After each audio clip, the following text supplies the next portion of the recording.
السلام عليكم ورحمة الله وبركاته. بسم الله، الحمد لله والصلاة والسلام على رسول الله وعلى آله وصحبه ومن اهتدى بهداه.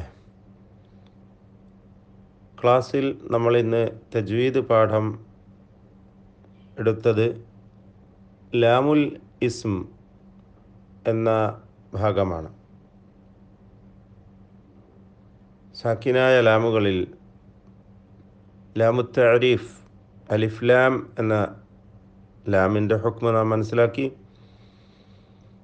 ഇൽഹാർ ഖമരിയോ ഇദ്ഗാം ശംസിയോ നൽകിക്കൊണ്ട് 14 അക്ഷരങ്ങൾ വെളിവാക്കി. 14 അക്ഷരങ്ങളുടെ തൊട്ട് മുമ്പിൽ സാക്കിന ലാമിനെ വെളിവാക്കിയും മറ്റ് 14ൻ്റെ മുമ്പിൽ വരുമ്പോൾ ആ അക്ഷരങ്ങളിലേക്ക് ലാമിനെ ലയിപ്പിച്ചും ഉച്ചരിക്കേണ്ടത്. വീണ്ടും ലാമുൽ ഫിഅൽ മനസ്സിലാക്കുകയുണ്ടായി. അതിലും ഇദ്ഗാം ചെയ്യേണ്ടത് ലാമുൽ ഫിഅലിന് ശേഷം ലാമോ റാഓ വരുമ്പോൾ മാത്രമാണ്. അതിനുശേഷം ലാമുൽ ഹർഫ് ഹൽ ബൽ എന്നിങ്ങനെയുള്ള 2 ഹർഫുകൾക്ക് ശേഷമാണ് ഇൽഹാറോ ഇദ്ഗാമോ നൽകേണ്ടതായിട്ടുള്ളത്. അതിൽ ബൽ എന്നതിന് ശേഷം ലാമോ റാഓ വന്നാൽ ഇദ്ഗാമും അല്ലെങ്കിൽ ഇൽഹാറും ചെയ്യണം. ഹലിന് ശേഷം ലാമു വന്നാൽ ഇദ്ഗാം, അല്ലാത്തപ്പോഴൊക്കെയും ഇൽഹാർ. ഹലിന് ശേഷം റാ വന്നിട്ടില്ല ഖുർആനിൽ എവിടെയും. ഇതും നാം മനസ്സിലാക്കുകയുണ്ടായി.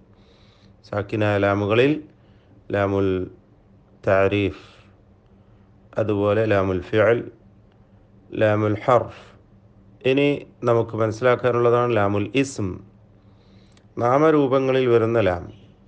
സുൽത്താൻ, അൽസിനതികും, അൽവാനിക്കും, സൽസബീല, ഇങ്ങനെ ധാരാളം നാമങ്ങൾ നമുക്ക് ഖുർആനിൽ കാണാം, സാക്കിനായ ലാം ചേർന്നിട്ടുള്ളതായ.